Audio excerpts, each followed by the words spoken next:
လိုင်ယွန်ကိုအနိုင်ယူကဆီမီဖိုင်နယ်ကိုတက်သွားလိမ့်မယ်ဆိုပြီးရေပန်းစားနေတဲ့ United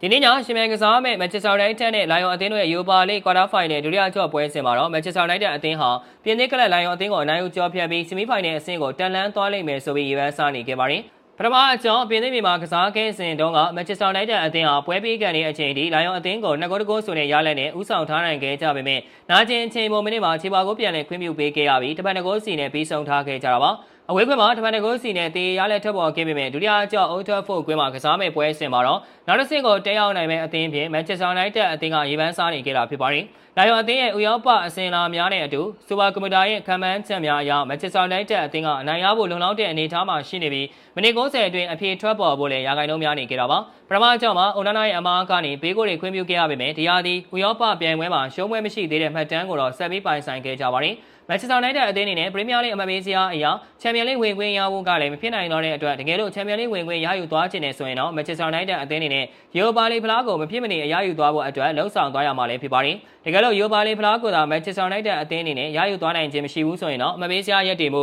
စံချိန်တင်အနည်းဆုံးရမှန်းရရှိမှုဖလားလက်မဲ့ဖြစ်မှုဥရောပပြိုင်ပွဲဝင်ခွင့်လွဲချော်မှုစတာတွေနဲ့အတူနီးပြအမော်ရီရဲ့အနာဂတ်ကလည်းမသေးချာမရရသလိုဖြစ်နေကြတာပါ။နောက်ပြီးကစားသမားခေါ်ယူမှုအပိုင်းတွေမှာလည်းထိပ်တန်းကစားသမားတွေကိုခေါ်ယူသွားမယ့်အခြေအနေကလည်းခက်ခဲသွားွယ်ရှိနေကြတာပါ။အဲဒါကြောင့် Manchester United အသင်းအတွက် Europa League ဖလားဟာအသက်အမြတ်အရေးပါနေခဲ့တဲ့စူပလာတစ်လုံးဖြင့်သတ်မှတ်ထားခဲ့ကြတာလည်းဖြစ်ပါတယ်။ Manchester United ဟာပြီးခဲ့တဲ့တစ်ပတ်ကလည်း Newcastle အသင်းကို4ဂိုးတဂိုးနဲ့ရှုံးပေးခဲ့ရပြီးအဆိုပါပွဲစဉ်မှာတော့ Lion နဲ့ပွဲမှာအမှားများခဲ့တဲ့ Onana ကိုချန်လက်သွားခဲ့ပြီး Berena နဲ့အစားထိုးအသုံးပြုသွားခဲ့ပါတယ်။ဒါပေမဲ့ Berena ကလည်း Onana နဲ့ထူးမခြားနာဆိုလိုပေးဂိုး4ဂိုးအထိခွင့်ပြုပေးခဲ့ရတဲ့အတွက်ဒီတစ်ခါ Lion နဲ့ဒုတိယအကြော့ပွဲစဉ်မှာ Onana ကိုပြန်လည်မြင်တွေ့သွားရပွဲရှိနေကြတာပါ။ဒါအပြင်လက်ရှိရာသီဥရောပသွင်းကိုတွေထဲမှာစနဂိုးတီပါဝင်ပတ်သက်မှုရှိနေတဲ့တိုက်စစ်မှုဝိုင်လန်ကို United တို့ပြန်လည်ပွဲထုတ်လာနိုင်ပြီး Lion ကတော့ Chucky ကိုသာယခုပွဲရဲ့အဓိကကစားသမားဖြစ်ပွဲထုတ်လာနိုင်ပါတယ်။1964ခုနှစ်နဲ့2019ခုနှစ်ကြားပထမအကြော့တေးကြားခဲ့ပြီးနောက်တစ်ဆင့်ကိုအနိုင်ယူတက်လှမ်းသွားခဲ့တဲ့မှတ်တမ်းမျိုး Lion တို့မရခဲ့ဘူးသလို2004ခုနှစ်နဲ့2008ခုနှစ်ကြားနှစ်သင်းကြားတွဲဆုံမှုတွေမှာလည်း United က